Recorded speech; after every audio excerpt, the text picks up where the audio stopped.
বহুদিন পরে আমার একটা ভুল করলাম, নিজেকে মনে হচ্ছে মারো মুঝে মারো ওই ছেলেটার মতো। এটা একটা অর্ডারের জামা ছিল, আর ওই জামাটা পরেই বেশি স্টাইল যাকে বলে আর কি। আমার এত সুন্দর চেহারা কোনো জনের জামা হয় না, তাই দেখলাম এটা একটু গলানো যাবে, তাই গলিয়ে এই কালারের পাঞ্জাবির ইন্ট্রোটা শ্যুট করেছিলাম। আর নিজের কুর্তিটাতে এত খেটেছি, সেটার থেকেও যেন এটাতেই বেশি ভালো লাগে। সত্যি বলতে এটা আমার রোগ নাকি সর্ব মেয়ে জাতির রোগ বলতে পারবো না। বরাবর অন্যের জিনিসটাই বেশি ভালো লাগে, অথচ সেটা যখন নিজে পড়ি দেখি তার ভালো লাগে না। একজন দি ভাই তার হাজবেন্ডের বার্থডে উপলক্ষে এই পাঞ্জাবিটা অর্ডার করেছিল।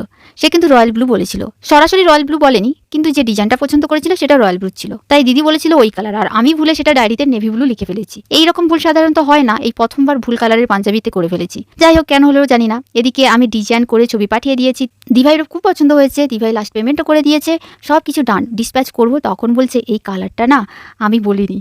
তারপরে যখন উল্টে পাল্টে দেখি যে সত্যি রয়্যাল ব্লু ছিল সেই পাঞ্জাবিটা। ওই মুহূর্তে নিজের উপর এত রাগ আসছে বলে বোঝাতে পারবো না।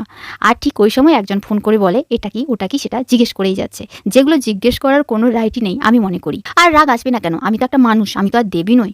সর্বদা আমাদের যে কোনো মানুষ হই না কেন লিমিট জেনে কথা বলা উচিত বা কাজ করা উচিত। আমি যে অনেকবার সুরজিৎদার কথা বলেছি, সত্যি বলতে ওই মানুষটা আমায় অনেক হেল্প করে। দাদা নিজেই আমার সাথে একটা বিষয়ে যোগাযোগ করেছিল, আর ওই সময় দাদার সঙ্গে কথা হয়েছিল। দাদা বলেছিল তোমার যেটা জানার হবে আমাকে বলো, আমি বলবো। তা সত্ত্বেও আমি কোনোদিনও কাজ নিয়ে এমন কোনো প্রশ্ন করিনি দাদাকে, দাদা যাতে অস্বস্তিতে পড়ে যায়। আমি আমার লিমিটটা ভালো করে জানি।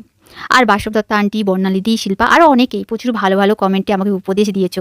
থ্যাংক ইউ গো, তোমাদের উপদেশের অপেক্ষাতেই ছিলাম। তোমাদের কথাগুলোই শুনে চলবো। মেসেজ, কমেন্ট, ফোনে কিছু রিপ্লাই দেবো না, আমি আমার কাজের দিকেই ফোকাস করব। সত্যি বলতে আমি কোনো জনকে কোনো রুট বিহেভিয়ার দেখাতে চাই না, তাই ওই ব্যক্তির সাথেও আমি নর্মালভাবেই কথা বলেছি। কিন্তু আর না, ফোন তো আমায় ধরতেই হবে। অনেক সময় অর্ডারের জন্যও অনেকে কল করে, যদিও সাথে সাথে আমি বলে দিই সরি ম্যাম, কলিংয়ের কোনো ব্যবস্থা নেই, হোয়াটসঅ্যাপ করুন, আমি সমস্ত কিছু জানাবো। কিন্তু যখন বুঝবো এই ধরনের ব্যক্তিরা, তখন কিন্তু কেটে দেবো বা মেসেজে রিপ্লাই করবো না। ভিডিওতে আমি যতটা জানানোর পরিষ্কারভাবে বলি, আর তা থেকেই জেনে নিক। তাই এদের পেছনে সময় নষ্ট না করাই বেটার। যেহেতু আমি ডিজাইন কপি করি না, তাই আমাকে অনেক ভেবে ভেবে ডিজাইনগুলো করতে হয়। এটা ঠিক যে আমি কলকার উপরে কাজ করি, কিন্তু আমার বেশিরভাগ ডিজাইন আলাদা আলাদা ধরনের হয়। কেউ বলতে পারে না আজ অব্দি যে সবগুলোই এক টাইপের, একঘেয়েমি লাগছে, একদম নয়। তাই আমায় অনেক ভাবতে হয়, ও যেটা সেটা দিলে তো হবে না, সময় দিয়ে করতে হবে, আর অনেক সময়ও লাগে আমার বানাতে। এটা আর কি করব, পড়ে আছে, আমি আবার রয়্যাল ব্লু পাঞ্জাবিতে করে পাঠাবো।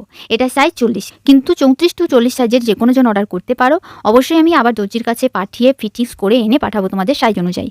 জানি এই লেখাটার জন্য হয়তো অনেকে নিতে প্রবলেম হবে, কিন্তু চিন্তা করো না, আমি এই লেখাটার উপর এই পাঞ্জাবির কালার চাপিয়ে সুন্দর করে কলকার একটা মোটিভ করে দেবো, যাতে কোনো বোঝা না যায়, যাতে দেখতেও ভালো লাগে। না হলে আমার তো স্যার আছে, তার বার্থডেও আসছে কয়দিন পর, ওকেই দিয়ে দেবো ভাবছি।